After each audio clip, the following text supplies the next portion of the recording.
Wassalatu wassalamu ala Rasulillah Muhammad ibn Abdillah wa ala alihi wa sahbihi wa man walah.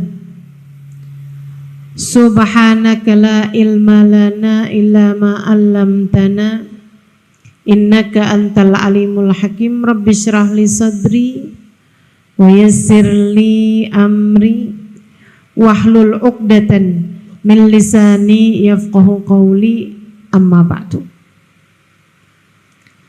Sama-sama kita hormati, kita sayangi keluarga besar dari Pondok Pesantren Al-Hamidiyah, para bunyai-bunyai kita doakan semoga senantiasa dalam limpahan rahmat ridha Allah Subhanahu wa taala. Seluruh keluarga besar Al-Hamidiyah mudah-mudahan dipanjangkan umurnya, disehatkan badannya, dimudahkan urusannya, dikabulkan hajatnya, semakin dicinta Allah Subhanahu wa taala dan Rasulnya. Segenap ibu-ibu nyai, para pimpinan pondok pesantren, para pimpinan majelis ta'lim, para ustadzah yang mudah-mudahan senantiasa dalam keberkahan, serta tentu saja semua yang hadir di majelis ini, baik ibu-ibu, kakak-kakak, adik-adik, anak-anak, yang mudah-mudahan selalu dirahmati Allah, selalu disayangi Allah, selalu disyafaati Rasulullah, selalu dicintai Nabi besar Muhammad sallallahu alaihi wasallam, dan menjadi perempuan-perempuan yang kelak layak ada di belakang baginda kita Nabi besar Muhammad sallallahu alaihi wasallam di akhirat nanti insyaallah. Amin ya rabbal alamin. Saudariku sekalian yang saya muliakan, perempuan Allah Subhanahu wa taala menjadikannya berada dalam tempat yang tinggi, meskipun sebelumnya di masa jahiliyah perempuan dianggap sebagai setengah barang. Islam memuliakan kita kaum perempuan hingga bahkan disebut oleh Nabi Muhammad, al-mar'atu imadul bilad, idza salahat salahal bilad wa idza fasadat fasadatil bilad. Perempuan adalah tiangnya negara. Perempuannya benar, bagus negaranya.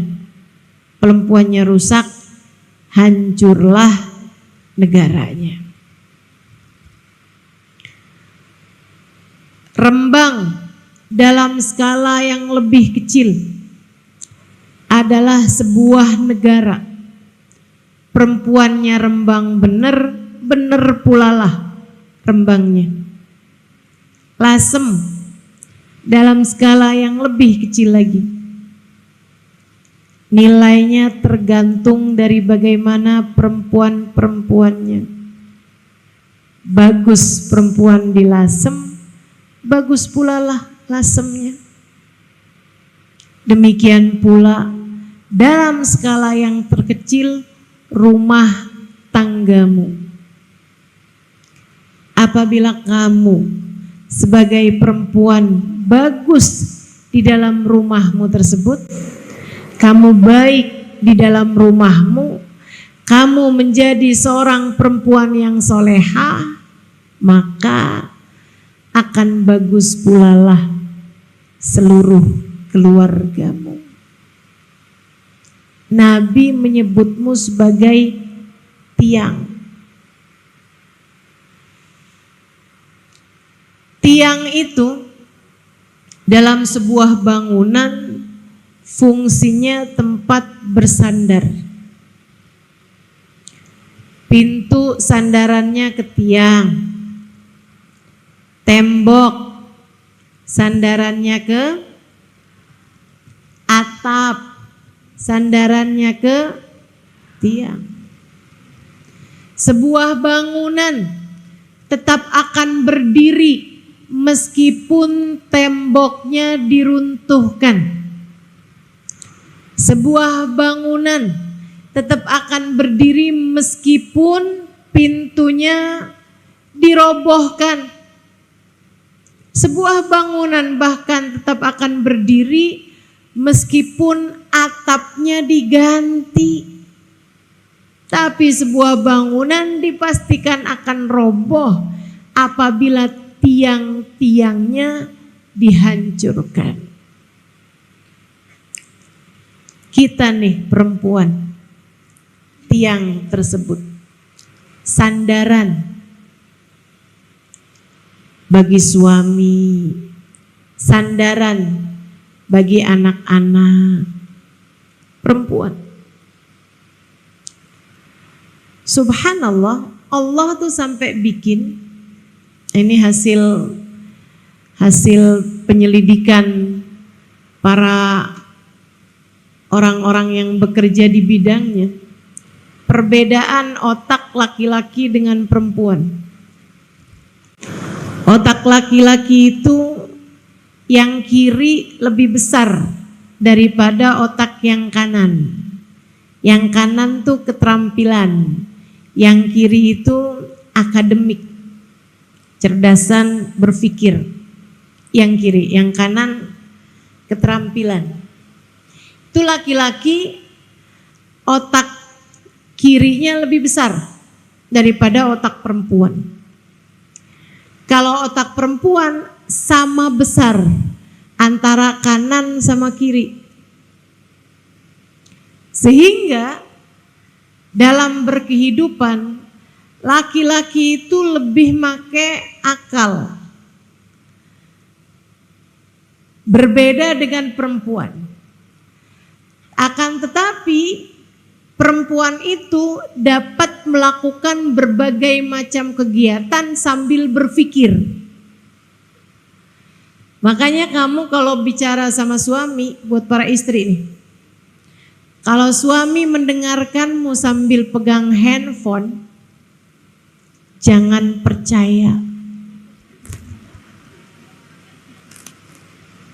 Dia kalau lagi mengerjakan sesuatu, entah itu pegang HP, dilihatin handphone, entah itu sambil nonton televisi, dia tidak bisa melakukan dua hal dalam waktu sekaligus. Tapi kalau perempuan, kamu kalau punya anak perempuan, kamu ajak dia bicara, dia sambil ngelihat HP, sambil gambar, percayalah dia mendengarkanmu. Tapi kalau anak laki-laki kamu ajak bicara, dia sambil main game, percayalah dia tidak mendengarkanmu. Karena memang sebagai perempuan kamu adalah tiang. Allah menjadikanmu sebagai tempat bersandar. Sehingga kita lihatlah hasil survei membuktikan jam 9 pagi perempuan di dalam rumahnya sambil masak, masukin baju ke dalam mesin cuci,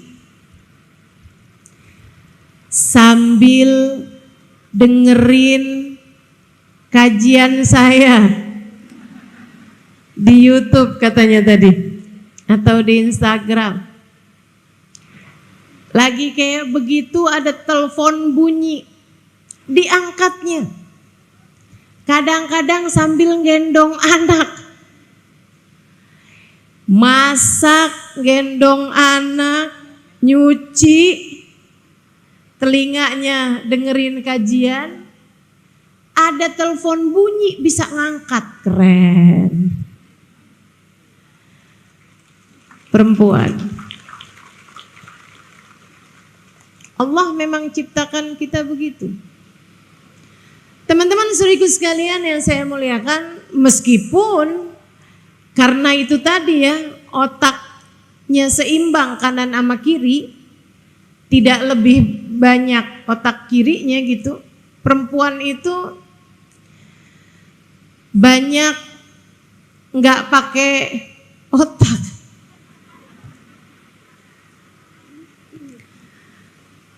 Berbagai urusan dia mengedepankan perasaan. Ya Allah.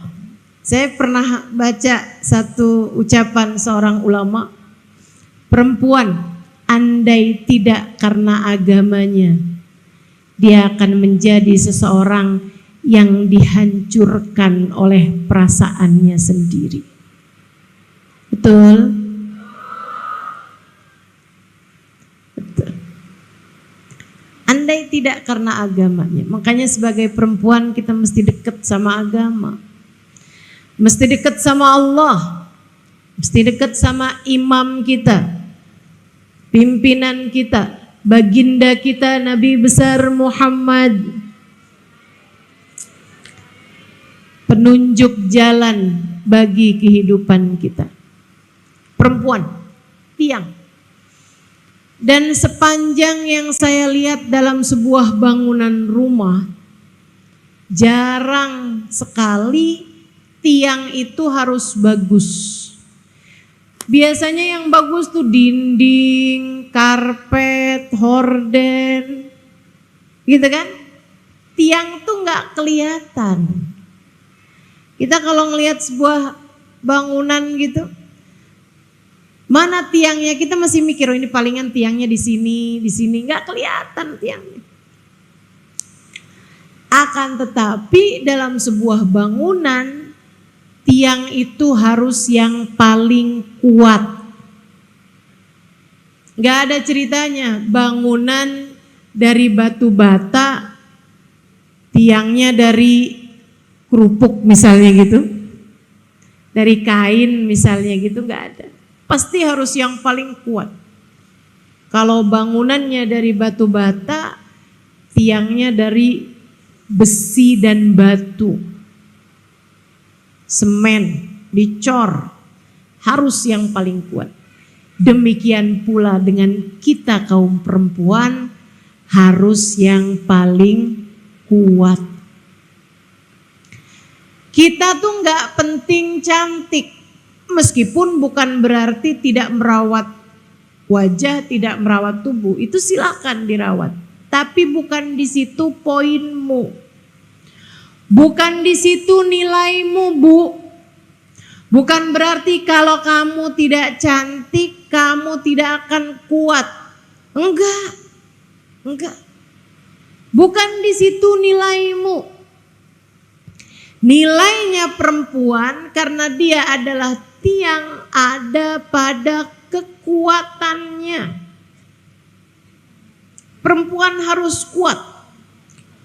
Kuat apanya nih? Kuat badannya, bisa bawa galon sendiri, bisa pindahin kulkas, tempat tidur sendiri gitu. Bukan.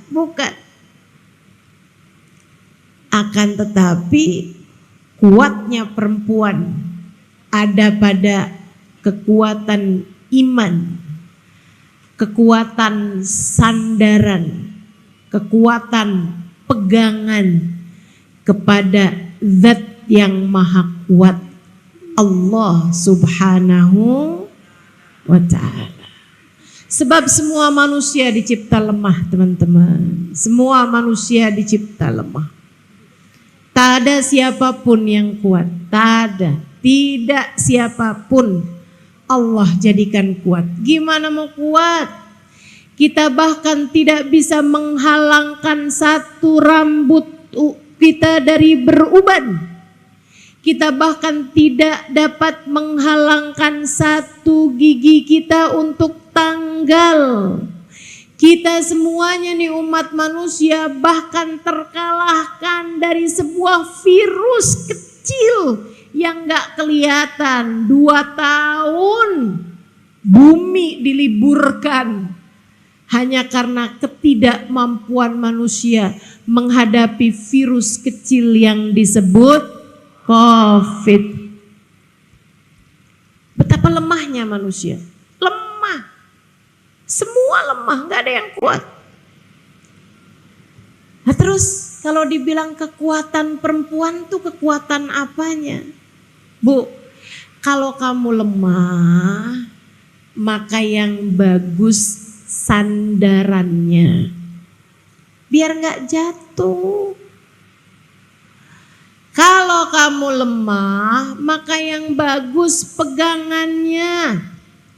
Agar tidak tumbang. Berpeganglah, bersandarlah kepada Zat yang Maha Kuat.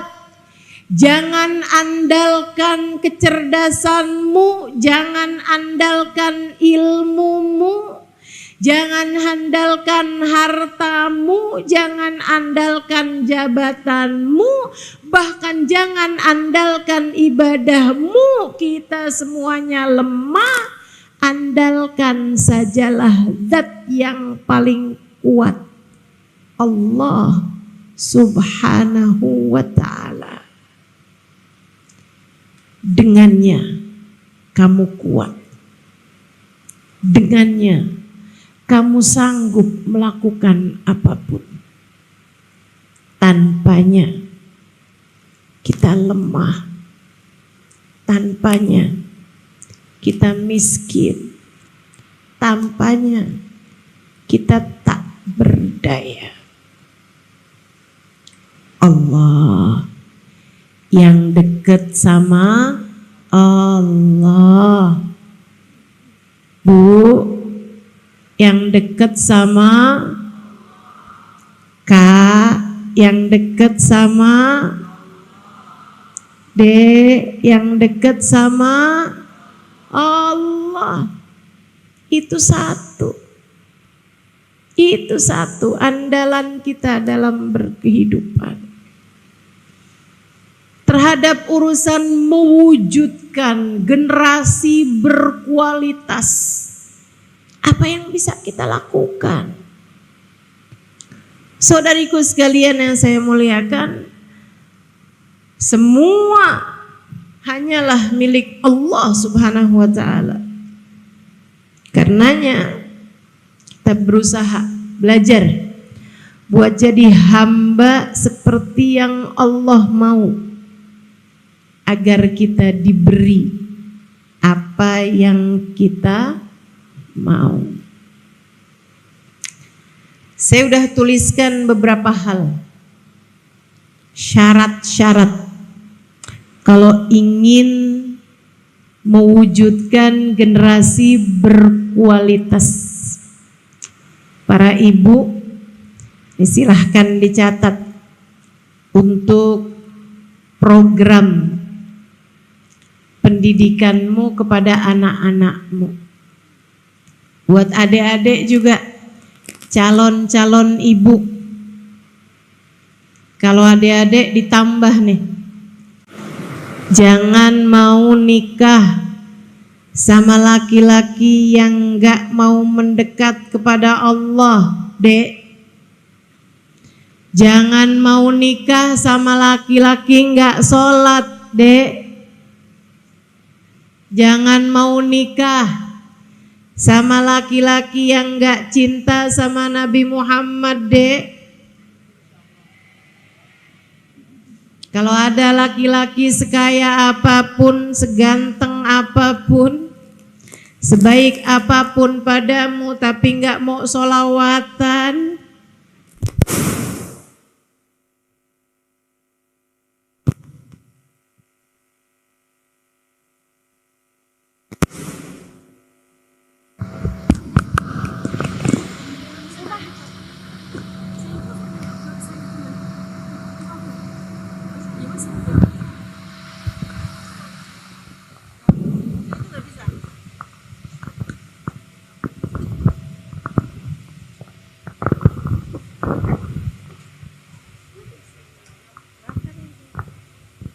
Allah.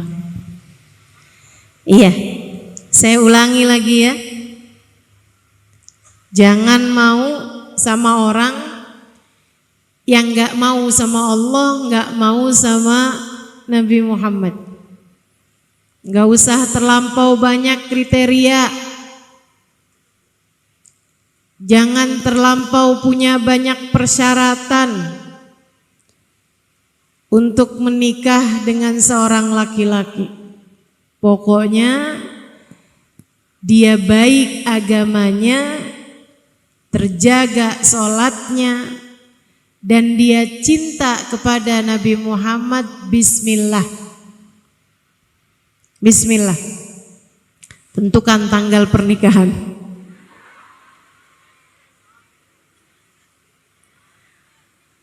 Dia memang gak sholat ustazah, tapi dia cinta mati sama saya. Dia bilang dia tak sanggup hidup tanpa saya. Dek. Yang diawali dengan tak mampu hidup tanpamu akan berakhir dengan tak sanggup lagi hidup denganmu. Cita-cinta yang begitu tuh namanya cinta mati. Kalau cintanya udah hilang tinggal matinya. Dah gak usah percaya sama yang begituan. Kenapa ustazah gak boleh nikah sama laki-laki yang gak sholat? Bukan gak boleh, jangan mau. Allah aja dia tinggalin, apalagi kamu.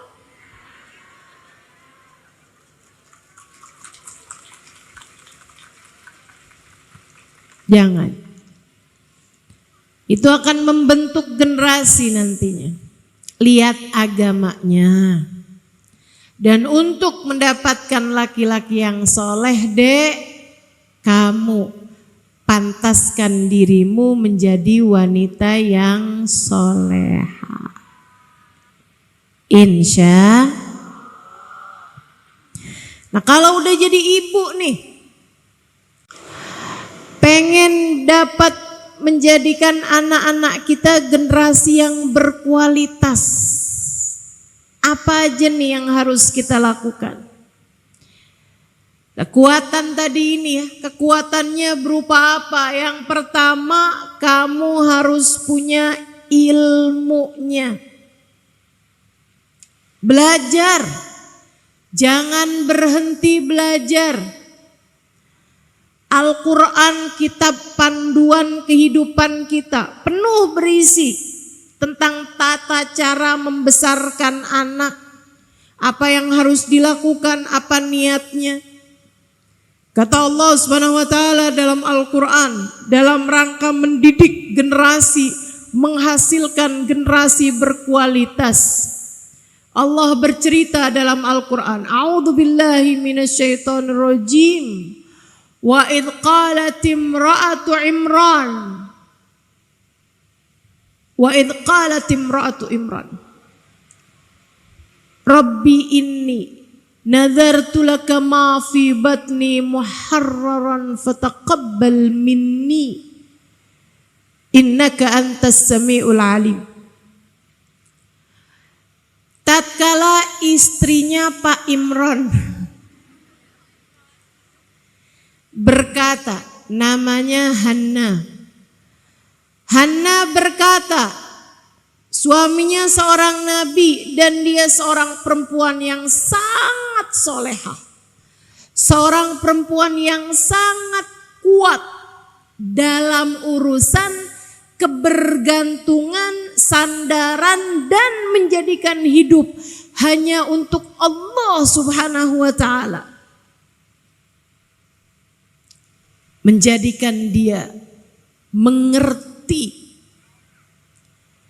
Dia berkata ketika menyadari dirinya telah hamil, Rabbi inni nazartu laka ma fi batni muharraran fataqabbal minni. Ya Allah, aku nazarkan, aku jadikan kandungan yang ada dalam kandunganku ini, bayi, janin dalam kandunganku ini ya Allah, aku nadarkan, aku jadikan sebagai persembahanku untukmu. Terimalah ia dariku ya Allah. Sungguhnya Engkau adalah Zat yang maha mengetahui lagi maha mendengar.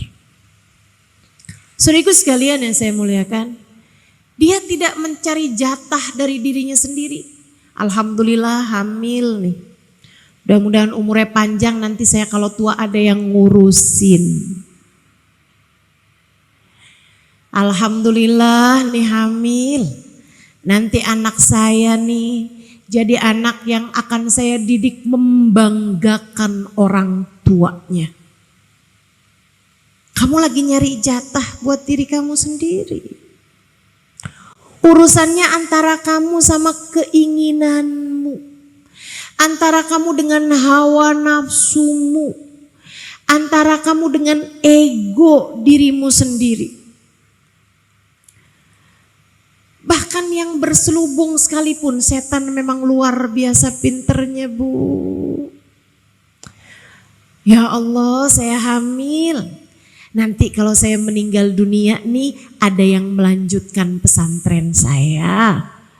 Jadinya nama saya nih gak redup, terus-terusan dikenang orang.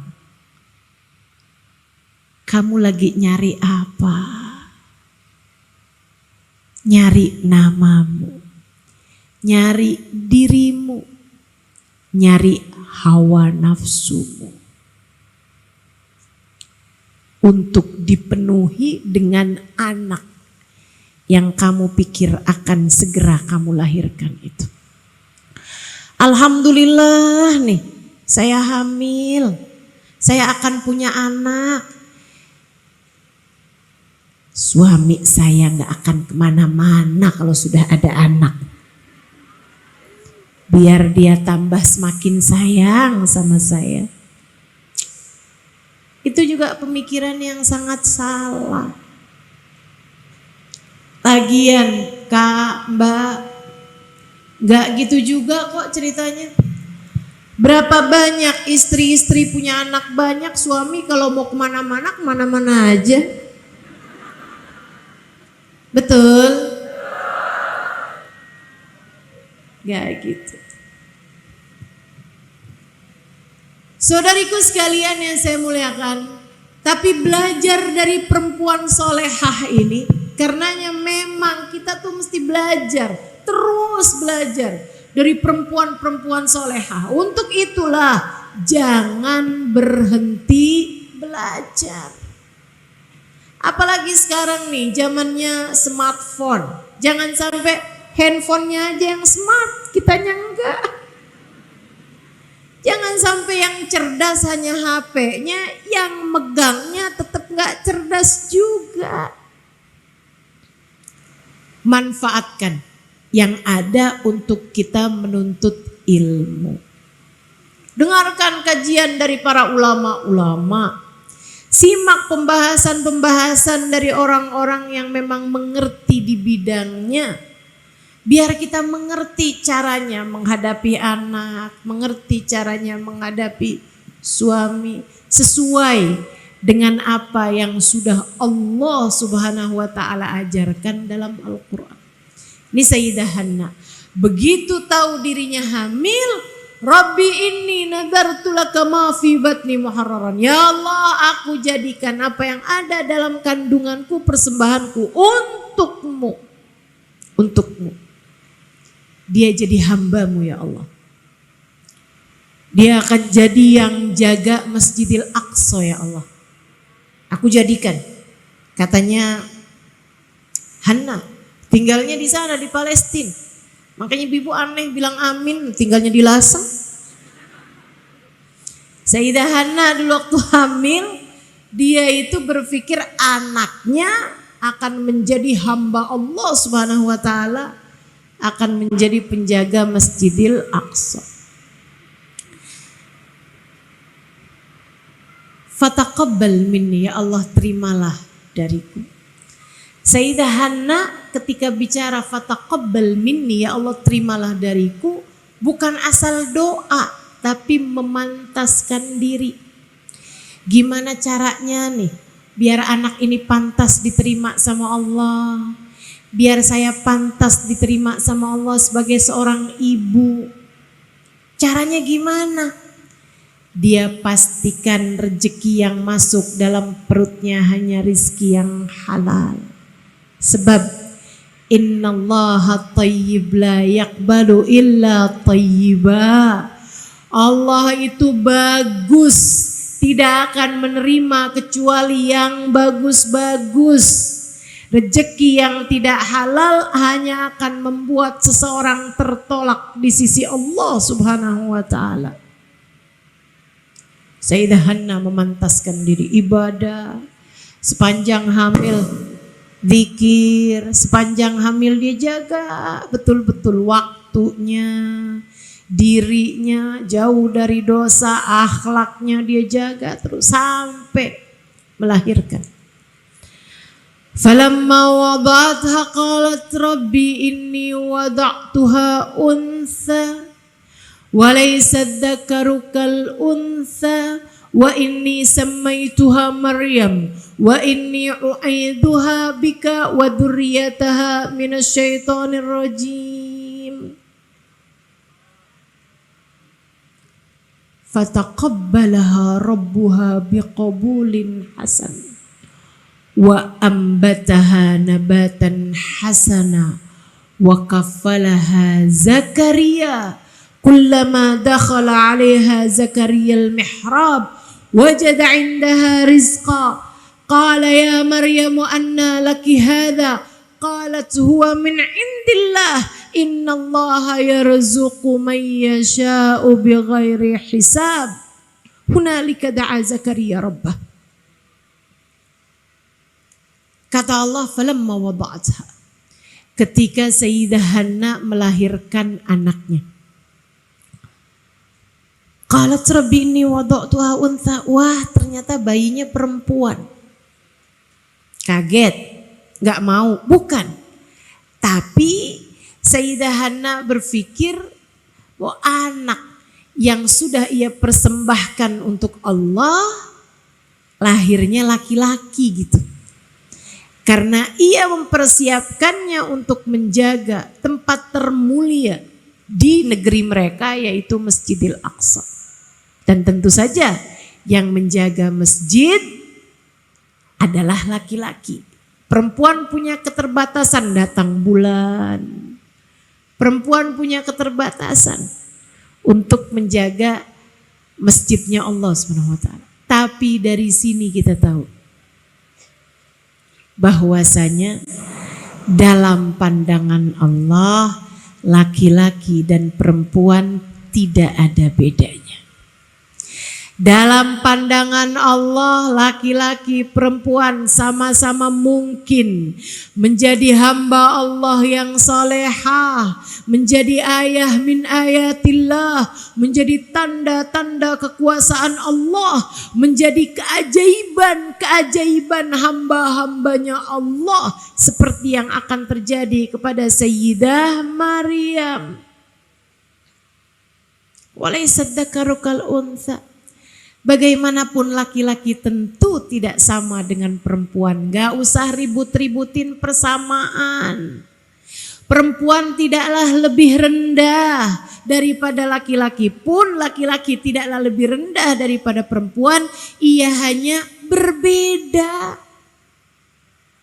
Berbeda. Ngapain mau disama-samain barang beda? Kenapa mau disama-samain? Persamaan gender lah, apalah. Walaysa dzakaru kal untha. Laki sama perempuan memang beda, Bu, beda.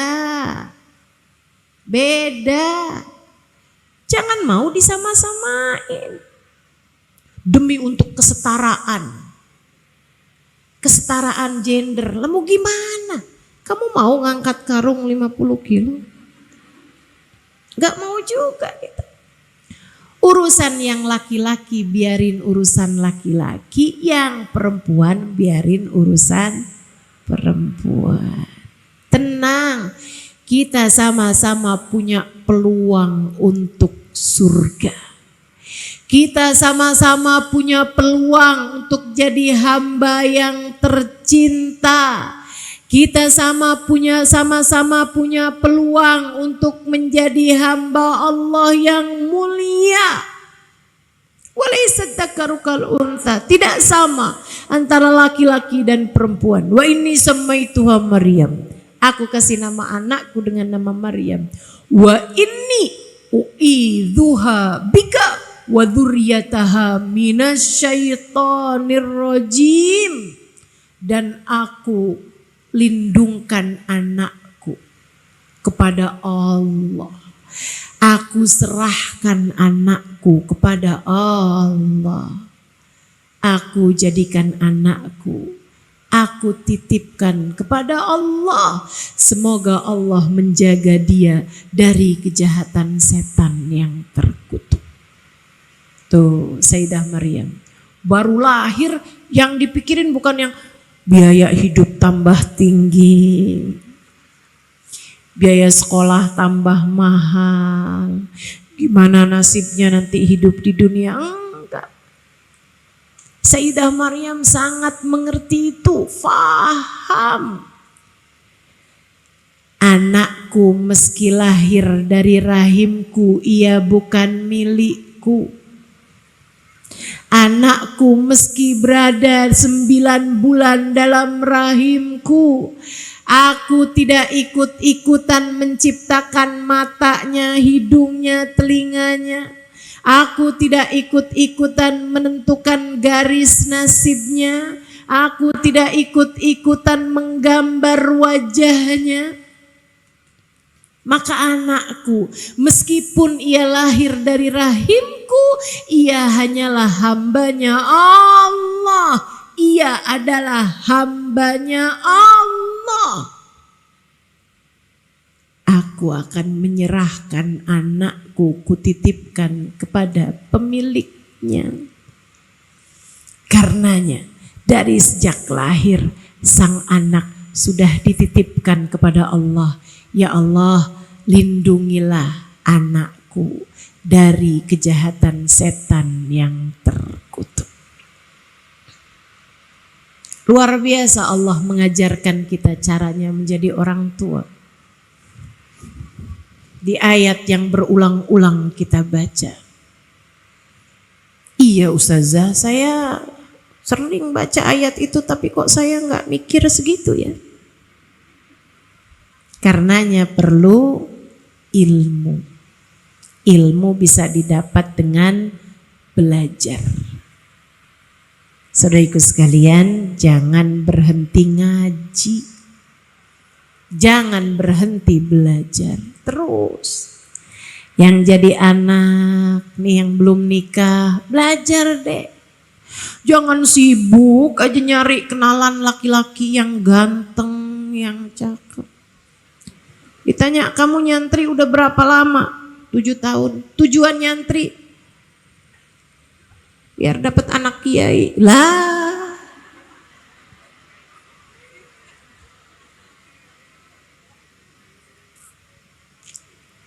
Gak gitu. Gak gitu. Kamu mesti punya ilmu. Mesti punya ilmu. Dan saya santri sejati.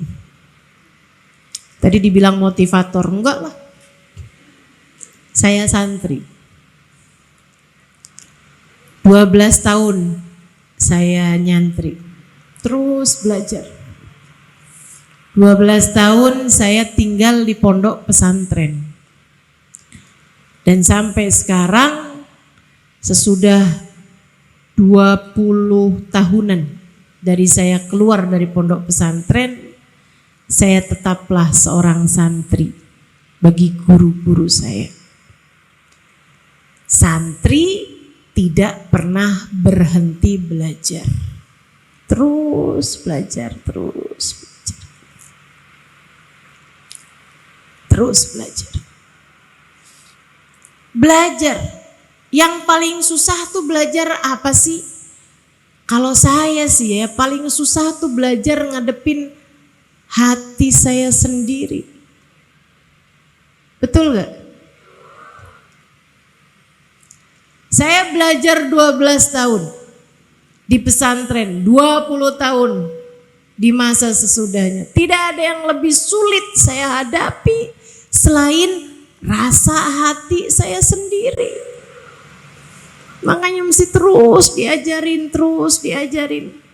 Biar gak gampang suudzon, biar gak gampang ujub, biar gak gampang sombong. Masya Allah, susahnya luar biasa.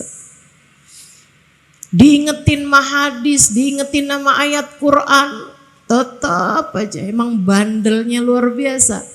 Kita punya hati dengan hawa nafsunya ini. Tapi beda orang yang terus belajar dengan orang yang tidak mau belajar.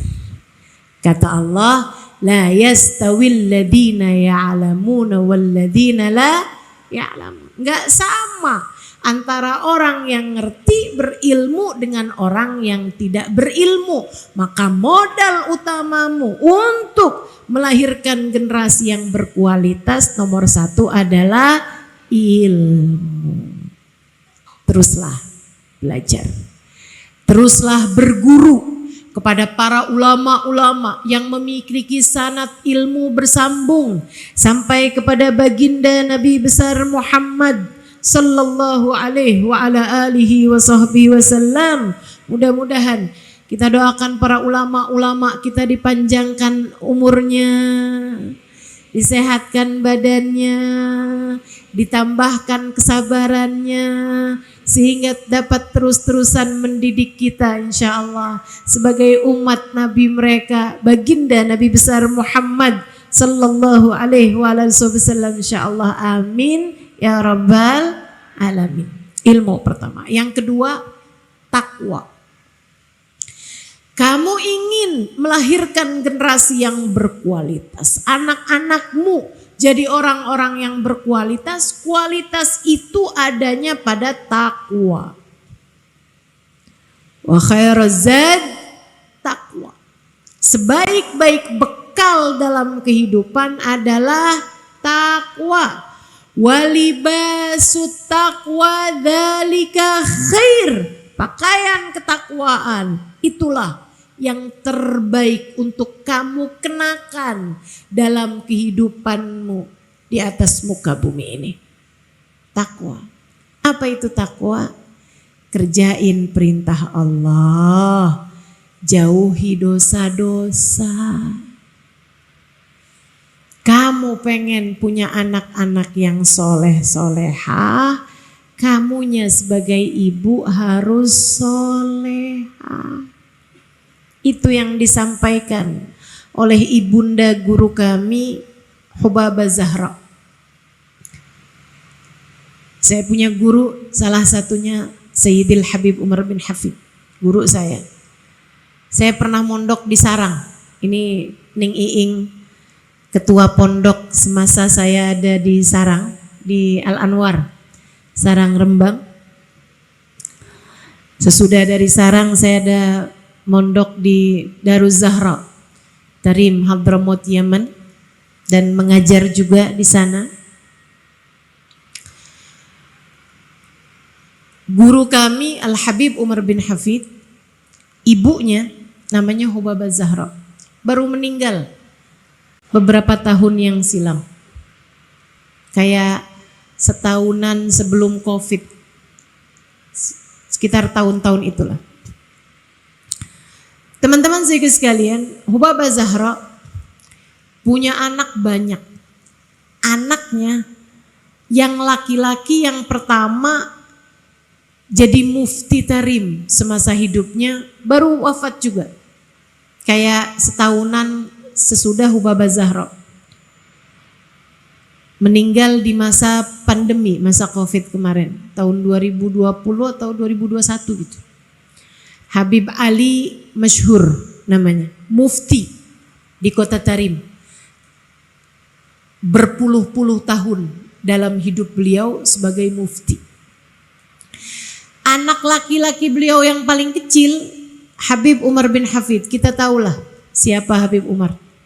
ulama yang sangat karismatik, ulama yang sangat berpengaruh. Bahkan majalah People kalau nggak salah tahun ini menuliskan nama Habib Umar sebagai laki-laki muslim paling berpengaruh dalam dunia Islam saat ini.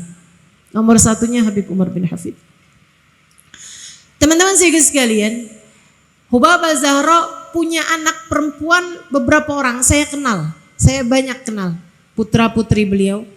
Dan saya saksinya bahwa putra-putri beliau, putri-putri beliau yang saya temuin, semuanya adalah perempuan-perempuan soleha-soleha.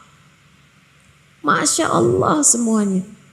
Orang-orang hebat semuanya. Teman-teman sekalian, banyak orang bertanya kepada Hubabah Zahra. Hubabah Zahra salah satu dari perempuan yang saya menganggapnya juara dalam urusan kesabaran. Suaminya diculik berpuluh tahun yang lalu. Di masa Habib Umar masih umur 10 tahun. Diculik oleh kaum Syuyu'i. Kalau di kita PKI ya. Membunuh-bunuhi para ulama, salah satunya ayahandanya Habib Umar bin Hafid. Akan tetapi teman-teman, bersama dengan kehidupan yang sangat berat beliau jalani sebagai seorang istri yang suaminya diculik. Tahukah kamu, setiap kali kita memandang Hubabah Zahra, rasanya kesusahan hilang semua karena beliau senantiasa tersenyum kepada siapapun. Ini perempuan kuat nih. Kenapa bisa begitu kuat? Kuat sandaran sama Allahnya, kuat pegangan sama talinya Allah. Dia laksanakan semua perintah-perintah Allah. Dia tinggalkan semua larangan-larangan Allah. Jauh dari dosa-dosa. Hidupnya dekat sama Allah Subhanahu wa taala. Ahli ibadah kepada Allah. Hubabah Zahra satu hari ditanya, Hubabah nih punya anak soleh-soleh, solehah-solehah. Anak Hubabah Habib Umar bin Hafid, Habib Ali masyhur, Masya Allah Hubabah, Masya Allah. Gimana sih caranya Hubabah biar punya anak kayak begitu? Pinter-pinter, manfaat-manfaat ilmunya. Jadi cahaya yang menerangi. Bukan hanya di kota Tarim, bukan hanya di provinsi Hadramut, bahkan bukan hanya di negeri Yaman. Bahkan cahayanya bisa sampai seluruh dunia kayak ikut tercahayakan dengan cahayanya Habib Umar bin Hafid. Kok bisa Hubabah punya anak sampai kayak begitu gitu? Gimana caranya nih? Kita nih kepengen anak kita juga jadi anak yang soleh, jadi anak yang ilmunya manfaat gitu. Katanya beberapa perempuan datang kepada Hubabah Zahra. Beliau tanya, kamu punya anak? Iya Hubabah, ada anak saya Hubabah. Kamu pengen punya anak yang soleh? Iya Hubabah, pengen punya anak yang soleh. Yang rajin sholat. Iya Hubabah bener rajin sholatnya. Seneng baca Quran. Iya Hubabah bener yang kayak begitu anak saya.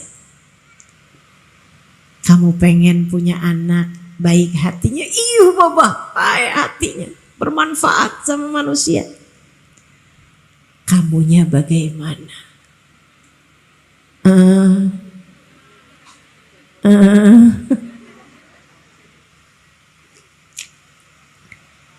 Anakmu akan jadi seperti dirimu nak.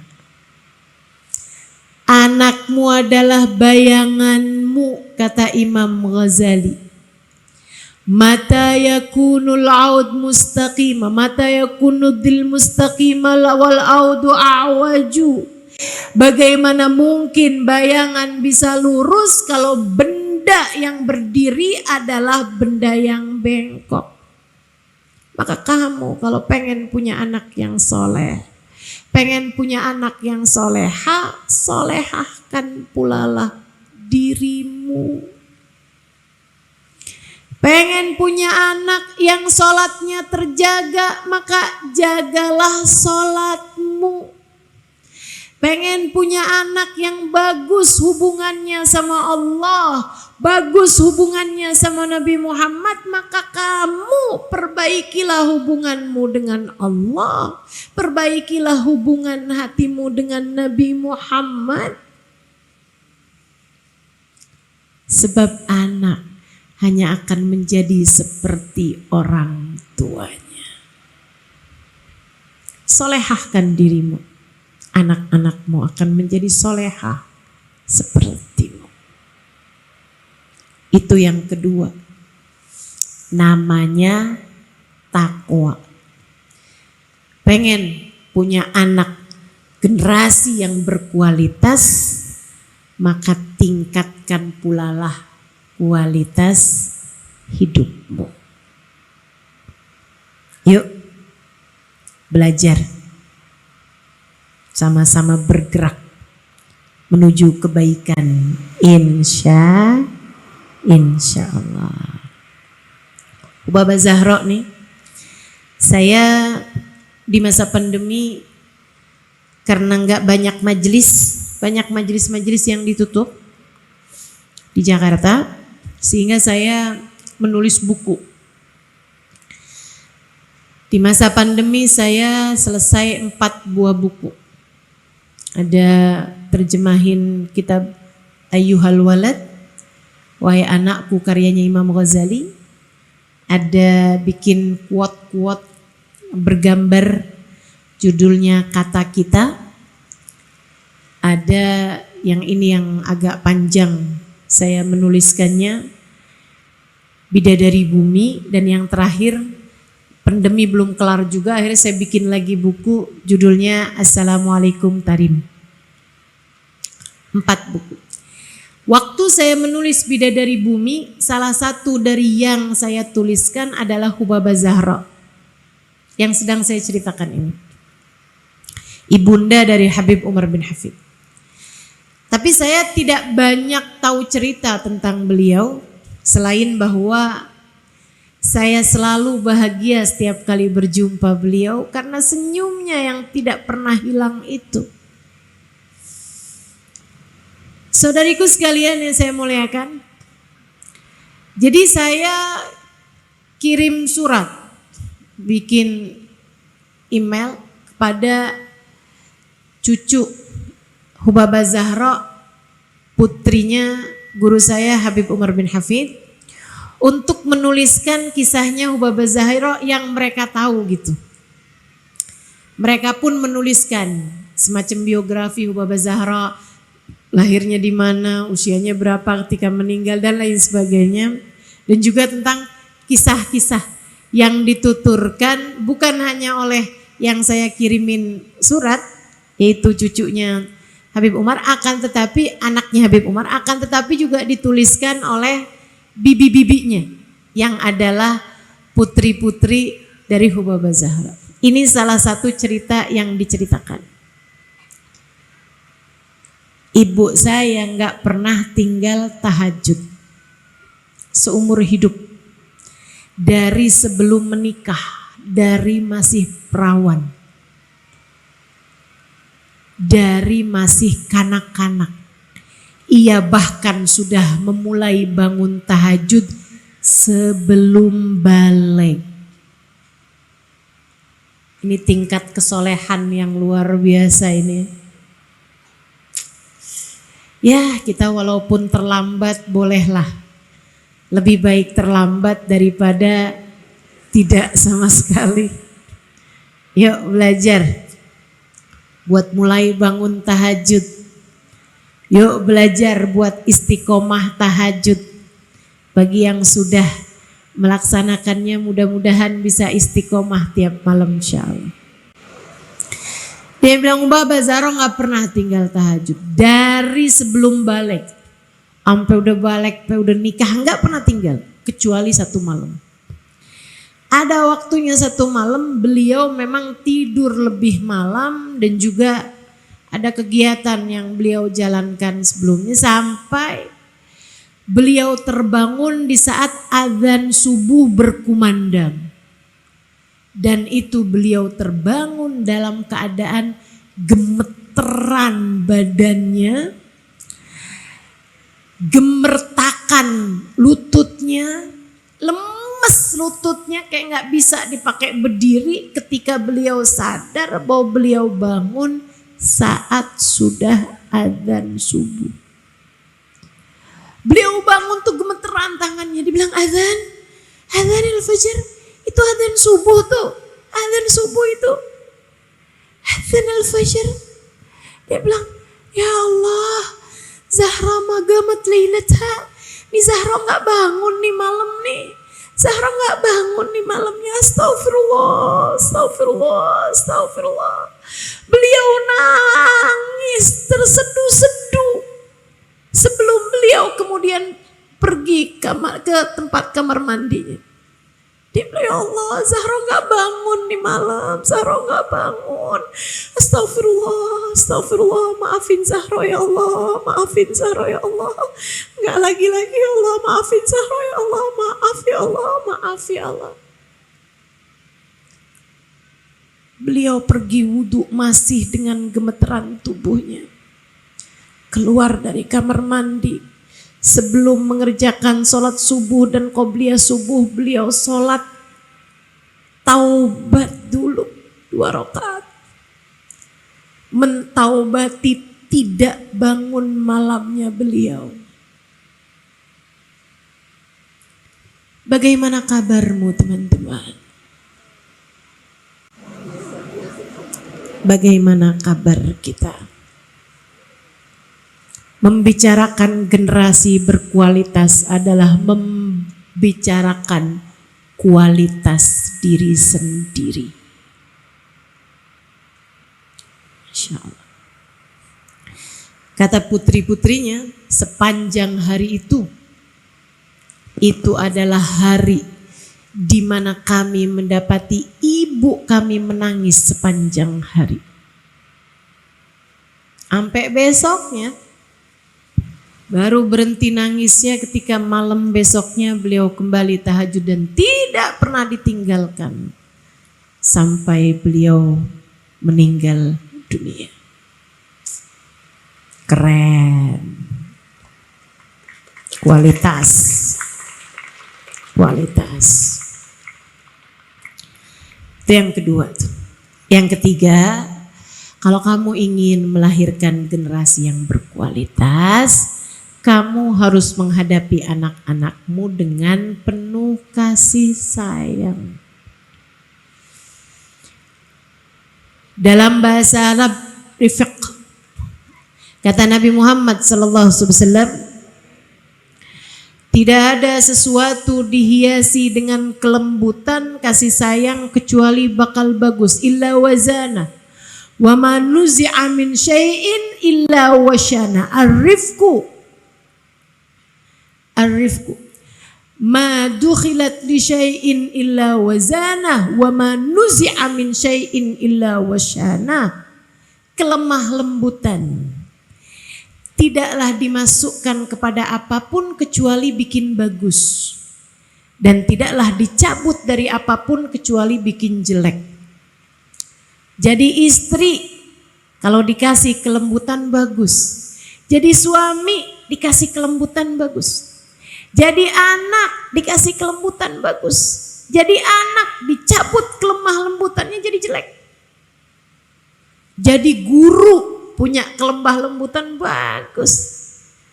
Begitu nggak punya kelemah lembutan langsung jelek. Mau secantik apapun gurunya. Betul? Jadi murid punya kelemah lembutan bagus. Begitu kehilangan kelemah lembutannya jadi jelek. Maka para ibu-ibu yang pengen melahirkan anak-anaknya berkualitas, ingin agar anak-anaknya berkualitas, maka hadapi anak-anakmu dengan penuh kelemah lembutan. Sayangi anak-anakmu, jangan pakai kasar. Mana nih ibu-ibu yang suka ngomel sama anak?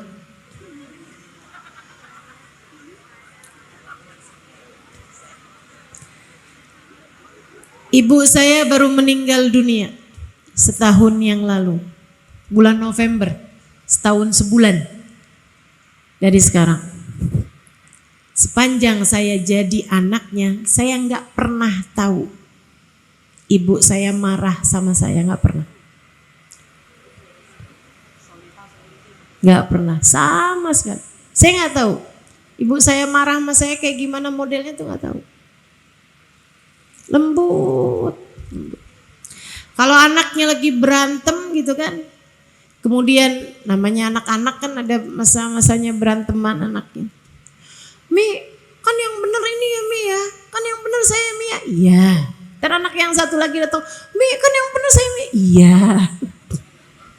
Diiyain aja semua mau Mi saya. Gak pernah marah, gak pernah keluar kata-kata yang tidak baik, kasar gitu kepada saya. Bahkan di saat Umi saya meninggal dunia teman-teman, itu ada beberapa orang dari yang kawannya yang sering ada di masjid atau pembantu rumah tangga kami yang tinggal berapa tahun dari sejak saya kecil dulu, datang saat Umi meninggal takziah. Bahkan abah saya, suaminya yang membersamai 50-an tahun hidupnya, mereka mengatakan hal yang sama. Umi tidak pernah berkata tidak baik. Umi nggak pernah ngomong nggak bagus. Masya Allah. Lemah, lembut, penuh kasih sayang. Kamu kepengen anak-anakmu jadi generasi yang berkualitas, sayangi anakmu. Yang sayang, ngomong sambil senyum, ngomongnya yang bagus, panggil dengan panggilan kesayangan, sampaikan pada anakmu, nah kamu adalah hadiah terindah yang Allah berikan dalam kehidupan ibumu. Pernah ngomong begitu? Iya. Padahal sebenarnya iya bukan? Siapa di antaramu yang gak sayang sama anak? Gak ada. Saya yakin semua ibu sayang sama anaknya. Saya yakin semua ibu cinta sama anaknya. Kamu bahkan sudah cinta padanya. Jatuh cinta padanya di awal kali kamu melihatnya. Pertama kali ia kamu gendong dalam peganganmu, dalam gendonganmu.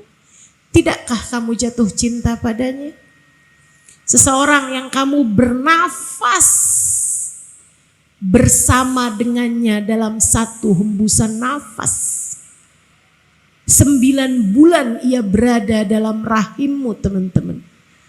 Nafasnya adalah nafasmu. Rezeki yang ada dalam tubuhnya, anggota tubuhnya terbentuk dari yang kamu makan. Kamu masukkan dalam mulutmu. Bagaimana kamu tidak cinta padanya? Kamu cinta padanya, saya yakin. Masalahnya hanya gengsi untuk kamu bisa menyampaikan hal itu kepada anak-anakmu. Sampaikan. Sampaikan. Sampaikan. Yang jadi anak juga jangan gengsi. Buat bilang sama ibunya, saya sayang sama ibu. Saya sayang sama ibu. Tetaplah sehat. Panjang umur. Saya sayang sama ibu. Sampaikan pada ibumu. Nanti kalau ibunya udah gak ada, takut nyesel. Betapa kamu sebenarnya sangat menyayanginya. Tapi kamu tidak pernah menyampaikannya. Yang jadi ibu juga, sampaikan pada anak-anakmu. Sampaikan. Itu sunnah. Nabi menyampaikannya. Ma anak-anaknya. Nabi menyampaikan, Fatimah, bid'atun minni, kata Nabi. Separuh aku Fatimah. khatimah. Membahagiakan hatiku apapun yang membahagiakan hatinya. Menyedihkan hatiku apapun yang menyedihkan hatinya. Masya Allah. Yuk, penuh kasih sayang, berlemah lembut, pegang tangannya, cium keningnya, dekap ia. Sayangi anak-anak. Itu syarat mutlak untuk anak menjadi berkualitas. Saudariku sekalian yang saya muliakan, yang keempat, rezekinya mesti halal. Yang tadi saya sampaikan. Karena rezeki itu kayak bensin. Rezeki itu bahan bakar. Kalau bahan bakarnya bagus, hasilnya bagus. Modal. Rezeki itu modal. Man akalal halal, kata Asyibli. Man akalal halal ata'at jawarihuhu sya'am aba. Wa man akalal haram asat jawarihuhu sya'am aba.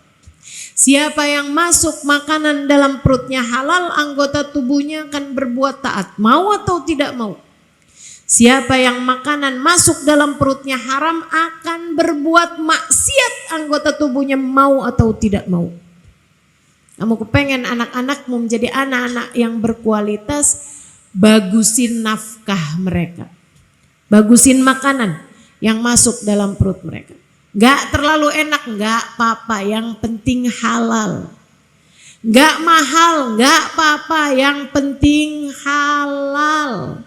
Pastikan yang mereka kenakan dibelinya dari uang halal.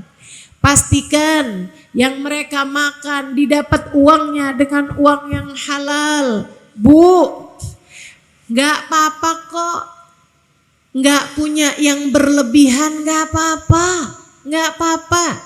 Saya sering sampaikan kepada teman-teman saya di mana-mana tempat. Sesedikit apapun rezeki yang kamu punya cukup untuk membiayai hidupmu, namun sebanyak apapun rezeki yang kamu punya gak akan cukup untuk membiayai gaya hidupmu. Maka kalau pengen hidup dalam keadaan tenang, jangan kebanyakan gaya. Gitu. Pengen punya ini, pengen punya itu, uangnya gak ada, sampai berani hutang riba. Pakai utang ke rentenir, haram, haram, haram. Kalau udah haram yang masuk dalam perut anakmu, haram yang masuk dalam perutmu, haram yang kamu kenakan, belinya pakai uang yang haram, anggota tubuhmu hanya akan berbuat dosa demi dosa. Susah, berat. Mau dipakai tahajud berat, mau dipakai ngafal Quran berat. Dah, rezeki yang halal, insya Allah. Rezeki yang halal, pastikan rezeki yang masuk adalah rezeki yang halal. Ustazah yang kerja suami saya, sampaikan kepada suaminya, Bang, Mas, jangan pernah berani-berani bawa rezeki yang tidak halal ke dalam rumah kita. Sebab kita punya hidup yang harus kita jalani dan akan berat mengerjakan ketaatan kalau kita membiayai kehidupan kita dari rezeki yang haram. Susah masuk surganya kalau rezekinya haram. Dah, sedikit-sedikit gak apa-apa, yang penting halal. Insya Allah. Yang kelima, teman-teman saya sekalian, kalau kamu kepengen anak-anakmu berkualitas, kenalkan anakmu dan dirimu, tentu saja awali dengan dirimu. Kenalkan anakmu dan awali dengan dirimu dulu untuk cinta kepada orang-orang soleh. Deketin anak-anakmu kepada ulama, deketin kepada orang-orang soleh, deketin kepada habaib, deketin kepada syaraif, deketin kepada orang-orang mulia, deketin pada kiai, deketin kepada bunyai, deketin kepada orang yang hafal Quran, deketin kepada orang yang soleh soleha, deketin. Kenalkan mereka kepada orang-orang soleh, akan jadi modal utama anak kita. Nah tuh nak, ibu, mama kepengen banget kamu tuh kayak begitu, hebat ya nak ya itu ya. Insya Allah ya nak ya. Terus gitu teman-teman, terus gitu insya Allah. Insya Allah. Nanti lama-lama anak akan timbul cintanya kepada para ulama, sehingga mereka menjadi orang-orang yang berkualitas, yang mencintai para ulama. Dan yang terakhir, saudaraku sekalian yang saya muliakan, ingin mewujudkan generasi yang berkualitas, teruslah berdoa. Doain, anak kamu doain, dirimu juga doain. Ya Allah, jadikan kami semua hamba-hamba yang mulia. Ya Allah, Kau perintahkan diriku untuk menjaga diri dan keluarga dari api neraka. Ya Allah, jangankan menjaga anak-anak kami ya Allah, menjaga diri kami sendiri saja seringkali kami gagal melakukannya. Kami mohon padamu ya Allah, bantulah kami untuk itu. Jagakanlah anak-anak kami ya Allah, sebagaimana Engkau telah menjaga anak-anak dan keturunan orang-orang yang soleh. Minta sama Allah, doa, terus doa, terus doa. Dan kita nggak pernah tahu doa kita kapan diijabah, tapi teruslah berdoa. Doain, anaknya doain. Anak saya ya Allah, kami dan seluruh keluarga kami ya Allah, jadikanlah calon-calon penghuni surga. Kumpulkan kami di surgamu ya Allah. Jagain anak saya ya Allah, jauhkan dari dosa-dosa. Jagakan anak saya ya Allah, dekatkan dengan kebaikan, dekatkan dengan orang-orang baik. Minta Bu doa, doa. Doa itu lebih baik pakai bahasamu sendiri yang kamu ngerti, daripada pakai bahasa-bahasa yang lain tapi kamu sendiri gak ngerti. Gitu kan? Doa aja, doa. Sepertiga malam yang terakhir dalam sujud doain anak-anakmu, terus begitu, terus begitu. Insya Allah mudah-mudahan anak-anak kita jadi anak-anak yang soleh-soleha. Jadi orang-orang yang akan menjadi kebanggaan kita dunia hingga akhirat. Jadi umat Nabi Muhammad SAW yang di akhirat nanti ada dalam rombongan Nabi kita Muhammad sallallahu alaihi wasallam. Rabbana zalamna anfusana wa illam taghfir lana wa tarhamna lanakunanna minal khasirin. Rabbana atina fid dunya hasanah fil akhirati hasanah wa qina adzabannar bifadli subhana rabbika rabbil izzati amma yasifun wa salamun alal mursalin walhamdulillahi rabbil alamin. Kita baca suratul Fatihah, kita niatkan apa yang jadi hajat-hajat kita. Yang sudah pada punya anak, silahkan dibayangkan anak-anaknya, minta pada Allah, mudah-mudahan Allah memandang mereka dengan pandangan kasih sayang. Kepada kita sekalian, semoga Allah berkenan untuk senantiasa memandang kita dengan pandangan kasih sayangnya. Hidup untuk Allah, berjuang di jalan Allah, melakukan segala sesuatu hanya karena Allah subhanahu wa ta'ala. Al-Fatihah. Allah yaqdi lana jami'al hajat. Silahkan sebutkan masing-masing hajatnya.